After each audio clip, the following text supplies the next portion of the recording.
네, 의원님 여러분, 어제 국정감사 도중에 긴급한 상황을 맞이해서 참으로 많은 의원님들께서 현장에서 수고해 주셨습니다.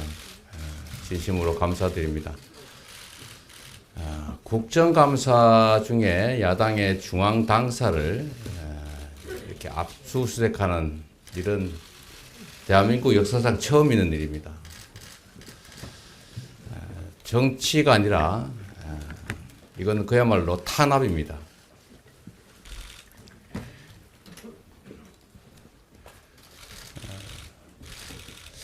지금 민생이 어렵고 또 북한의 도발로 한반도 평화가 위기를 맞고 있습니다. 이런 상황에서 국민이 맡긴 권력을 야당 탄압의 초유의 야당 중앙당사 압수수색이라고 하는데 소진하고 있는 사실이 참으로 안타깝습니다. 역사가 퇴행하고 있습니다. 우리는 함께 싸워서 민주주의를 지키고 역사의 퇴행을 막아야 합니다. 의원님들 여러분께서 이 사건에 대해서 내용을 자세히 알지는 못하시겠지만 제가 한 가지만 말씀을 드리겠습니다.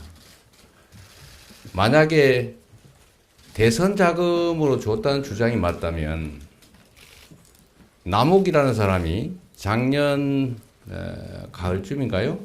귀국할 때 JTBC와 인터뷰한 게 있습니다. 10년 동안 찔렀는데도 씨알이 안 먹히더라. 그리고 그들끼리 한 대화 녹취록에 이런 얘기가 나옵니다. 우리끼리 주고받은 돈 주고받는 이런 거는 2층, 즉 성남시장실이 알게 되면 큰일 난다. 죽을 때까지 비밀로 하자. 이런 얘기들이 자기들 내부 녹취록에 나옵니다. 정권이 바뀌고 검찰이 바뀌니까 말이 바뀌었습니다. 진실은 명백합니다. 이런 조작으로 야당을 탄압하고 정적을 제거하고 그리고 정권을 유지하겠다 이런 생각 버려야 합니다. 우리 의원 여러분들께서 함께 힘 합쳐서 민주주의를 지켜내고 퇴행을 함께 막아 나가기를 부탁드립니다. 고맙습니다. 이 땅의 정치는 죽었습니다. 협치는 무너졌습니다. 오로지 검찰공화국의 서슬퍼런 칼날만 맹위를 떨칩니다. 윤석열 정권 출범 후 희망, 통합, 평화 모두 사라졌습니다. 국민의 삶과 국가 경제는 하루하루가 불안하고 한반도를 둘러싼 안보는 갈수록 위태롭기만 합니다.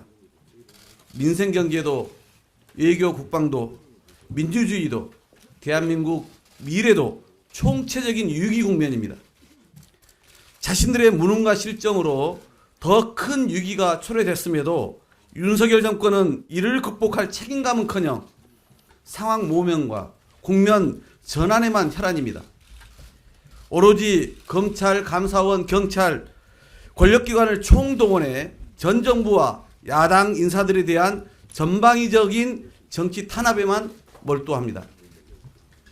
겨우 일주일 딱 3번 출입한 민주연구원 부원장 수사를 빌미로 검찰이 제1야당 중앙당사를 밀고 들어왔습니다.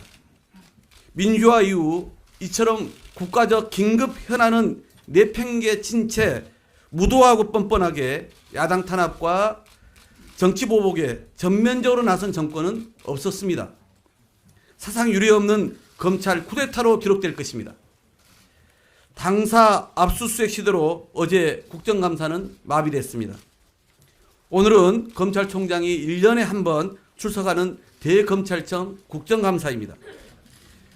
18일 서울중앙지검 국감 때 검찰은 서욱 전 국방부 장관 구속영장을 신청했습니다.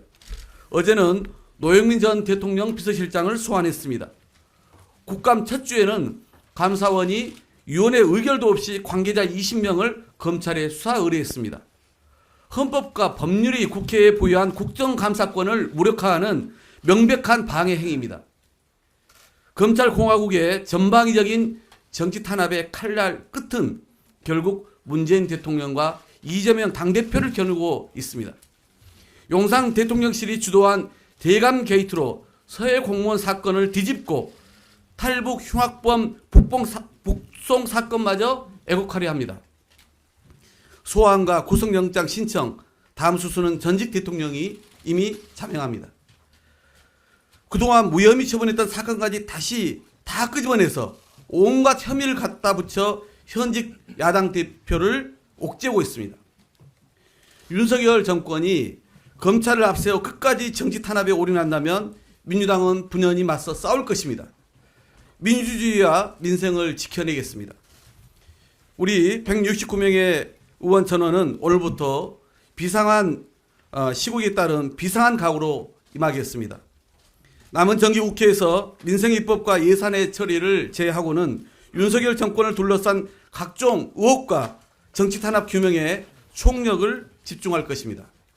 이 땅에 정치를 죽게 하고 검찰 권력을 앞세워 민주주의를 유린한 것은 다름 아닌 윤석열 정권임을 역사는 똑똑히 기록할 것입니다. 이상입니다. 네, 감사합니다.